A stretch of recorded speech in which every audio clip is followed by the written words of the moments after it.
WCBI News at 6 starts now. Good evening, everyone. September numbers from the Mississippi Department of Employment Security show over 3,000 people are unemployed in the Golden Triangle. The Golden Triangle Development Link says it's always working to lower those figures. Our Riley Livingston takes a look at some of the steps they're taking to try to lure new industry and investment. She joins us live now from Columbus with more.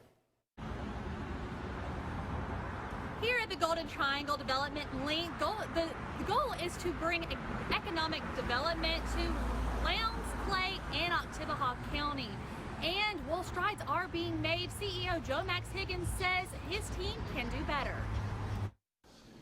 The Golden Triangle Development Link is working hard to bring industry and jobs to East Mississippi, but there are challenges. For most of the time that we've been around, we've averaged about $500 million a year in investment and about 500 jobs a year. In the last 4 years, though, those numbers are down about 40%.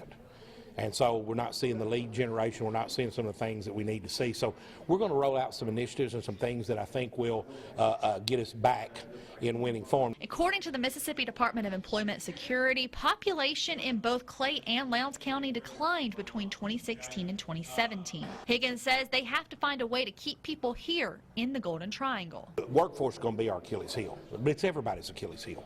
And when you're in a rural southern state like this, talent attraction is important. We got to do something to keep them here, and we can't keep losing. You know, Starkville, Accuweather County is growing. Clay County and Lowndes are kind of flat. We need to rectify that. Of course, training and education go a long way. We would like to see more people attend the community university and get that 2-year associate's degree in mechatronics, in hydraulics, pneumatics, maintenance, those kind of things, because they can get jobs that pay very, very well. I mean, it wouldn't be unreasonable for a kid to get out a 2-year degree, make $50,000 to $60,000 a year right out of school. But at the same time, those graduates need a place to work. Higgins says that's where the link steps in. The worst thing we can do is train somebody young and not have a job for them when they get out. I kind of like to tell kids, you get the education, you get the training you need to make yourself marketable, and you worry about us having jobs for you when you get out. Higgins says they're looking at projects at several sites, including the new industrial park in Starkville, expansion near Yokohama, and the Infinity Mega site near the Golden Triangle Airport. For now, reporting live in Lowndes County, Riley Livingston, WCBI News. All right, thanks a lot, Riley, for that live report. People impacted by storms between February 22nd and August 23rd have a few more weeks to apply for help from the U.S. Small Business Administration. If you want to apply in person, keep in mind the Disaster Recovery Center in Columbus closes Thursday, October 31st.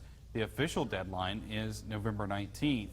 Businesses and nonprofits from counties in the disaster declaration and the counties next to them can apply for up to $2 million in loans.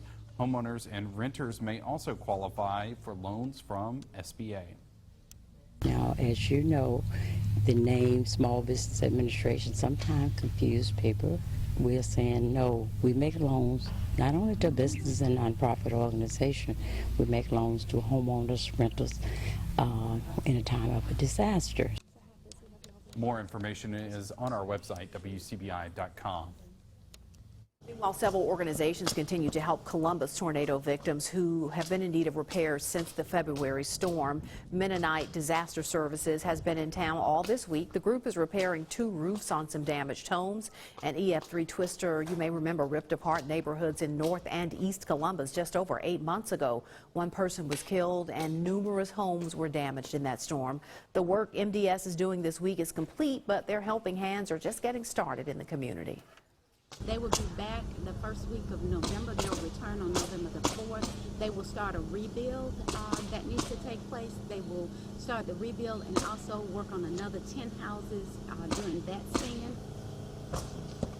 Community Recovery of Lowndes County is also working with MDS to help coordinate the rebuilding project. Some pretty nice weather out there this evening. Great weather for high school football. Numerous games this evening and no weather worries whatsoever. Many of us cooling down into the 60s right now. Clouds increasing today. That's our time lapse from Durham's Pharmacy in Vernon, Alabama. That foreshadows changes for tomorrow. And look at this. Futurecast showing a lot of rain developing here. on our Friday, so get ready for it. We should start out in the 50s tomorrow. Highs will be somewhere in the 60s. The rain will pick up and become heavy at times during the course of the day. We'll let you know how long it's going to last coming up in just a few minutes. Starkville police make an arrest in a weekend shooting, and it could have ties to a gang. 22-year-old Jalen Nave of Columbus is charged with aggravated assault and commission of gang activity. The shooting happened early Sunday morning on Highway 12 there in Starkville near Cookout Restaurant. An affidavit against Nave reports the victim was shot in the hand and foot. In those same documents, Starkville police say Nave instigated a fight along with other gang members. The same complaint says Nave is a member, but the name of the alleged gang was removed from our public records request. Starkville Police Chief Frank Nichols says the commission of gang activity charge against Nave is more about the actions and does not necessarily indicate gang affiliation. A new Etowah County jail is closer to reality. Bids are being accepted for the project, and as Allie Martin reports, the county is studying its options now. Etowah County's current jail has been outdated and obsolete for years. We are in a jail that's over 70 years old. We are beyond the want. We are into a need. Plans call for a new jail to be built on this county-owned parcel of land on Access Road. The new jail would more than double the current inmate capacity with room to grow. We've looked at this. We've got our architect to draw this jail up, a 104-bed facility. Well, we don't think in years to come that that's going to be big enough, but the exact same size jail, we can step that up to 154 bed without having to add any structure. Just go back and put in some more beds and stuff and still be legal under all the standards that jails have to be legal by. The county is accepting bids for the new jail, and supervisors are hopeful they can include offices for a sheriff's department and a justice court building all in one project. Of course, it all depends on the cost. We could probably build the jail itself without a tax increase, but I think if we could hold it down to just a very minimal tax increase and get our sheriff's department and our justice center all on the same site, I mean, you're talking maybe a 2% increase.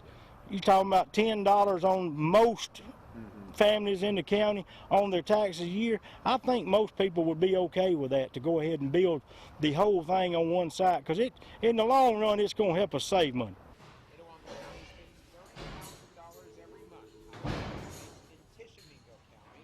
Because there's not enough room in the old jail. And that was our Allie Martin reporting. Supervisors will open bids in mid-November. They should have a better idea of the size and scope of the project by the end of this year. Attorney General Jim Hood may have his eye on the governor's office, but he has a little unfinished business first. We find out what's on the docket when we come back. You're watching WCBI News at 6 with Andrea Self and Joey Barnes.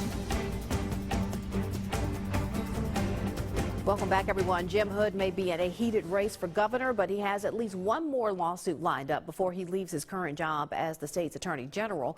At a news conference on the coast, Hood announced that he's giving the federal government 60 days notice of his intention to sue. Hood is filing a suit against the Army Corps of Engineers for damage done to the state after the extended opening of the Bonnie Carey spillway. He claims that the large volume of fresh water dumped into the Gulf of Mexico this summer hurt Mississippi's seafood industry, especially oyster reefs, and excessive algae growth closed beaches for weeks at the height of tourist season.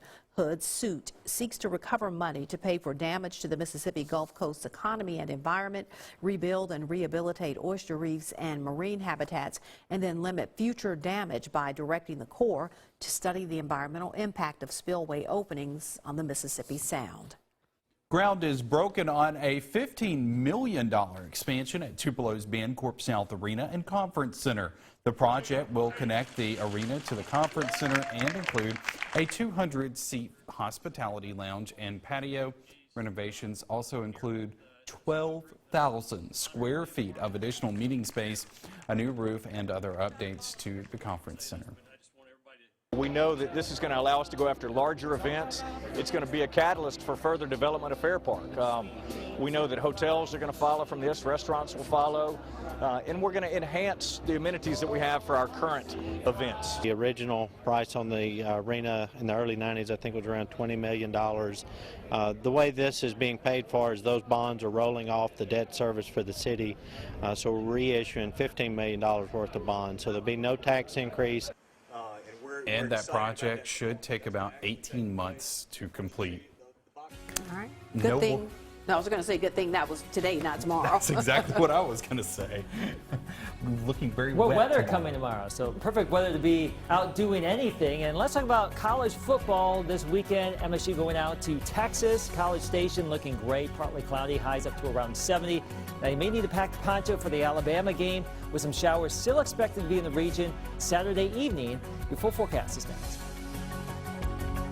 Your WCBI First Alert Accuweather Forecast with Chief Meteorologist Keith Gibson.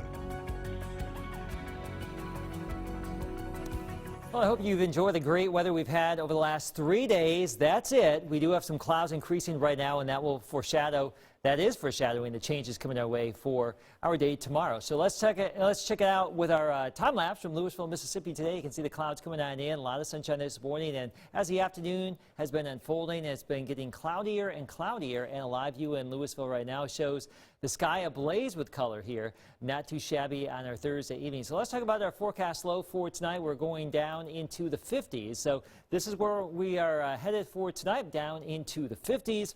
Tomorrow, probably only in the way of 60s around our region, low to mid 60s. Maybe temperatures will be warming tomorrow evening and tomorrow night, but for a good chunk of the day, low to mid 60s. A bit of a northeast breeze, a bit of a raw Friday for us. Soaking rain Friday into Saturday, 2 to 5 inches of rain possible. We may see some flooding out there. Can't rule out an isolated strong storm or two sometime Saturday. Still questionable on that. And then some nice weather returns for your Sunday and probably early next week, too. Here's the flood watch, the flash flood watch for the central and southern parts of our area. And that goes through Saturday afternoon. We may see some additional watches issued, but suffice to say, rain is on the way. And we have a good swath of about 2 to 5 inches of rain that is possible all the way across northeast Mississippi and west Alabama here for the next 2 days. So between now and Saturday night, it could be very wet around here. We have tropical moisture down in the Gulf of Mexico. We have a frontal boundary back to the northwest. It's all going to converge around here. We talked about this yesterday. And let me just show you this with Futurecast. So the clouds on the increase right now. We'll have showers break out late tonight. So when you wake up in the morning, be prepared for rain for the commute and be prepared for rain all day long tomorrow. If not, some heavy rain tomorrow afternoon and tomorrow evening. Maybe a little bit of thunder rolled on in there, but a lot of rain, more rain than anything else tomorrow. As we get into your Saturday, maybe not as concentrated initially, but we may see some showers and storms bubble on up during the course of the day. And those would be the ones that could actually be on the stronger side if the atmosphere can become unstable enough. And again, we may see some rain over there for the Bama game Saturday evening. Here's your Accuweather 70 forecast. 60s tomorrow, a 100% chance of rain, so bring the umbrella. 70 on Saturday, a chance for a few storms too. 71 Sunday, 73 on Monday, so pretty nice early next week before another system that could impact Halloween. So just stay tuned for next Wednesday and Thursday. We're still planning on some wet weather at some point next week. Okay. Hopefully we can adjust for the ghosts and goblins, but I don't know.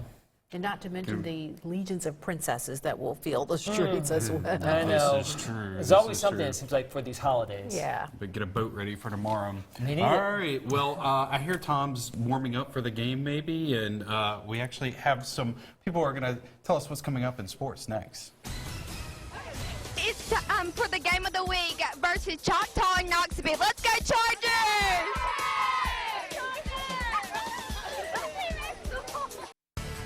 WCDI Sports with Tom Ebel is brought to you by your local Ford dealers. Go further. Hey, welcome to Dale Davidson Stadium here in Ackerman, Mississippi, the site of our special edition Thursday night Carl Hogan Game of the Week. Joined by some friends here. It's senior night here at Choctaw County, and hey, couldn't have picked a bigger game to have senior night between the Chargers and the Knoxville County Tigers. This one could ultimately decide the division here. Both of them sit at 2-0 in the division. Choctaw County red hot, 5-game win streak. They are coming off a 38-0 win over Ripley last week.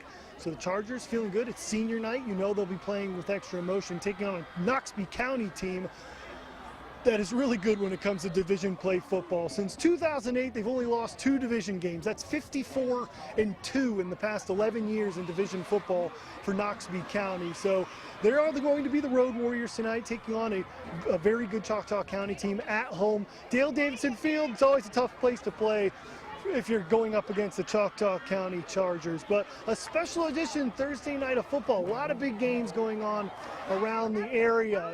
Along with this one, you've got Pontotoc taking on Itawamba. That could decide the division. You also have Aberdeen taking on North Pontotoc, Houston taking on Hatley, also Boonville and Amory. That could very well decide that division as well. And of course the Maroon Bowl, East Webster taking on Eupora. So a loaded game, a loaded Thursday night, 27 football games tonight.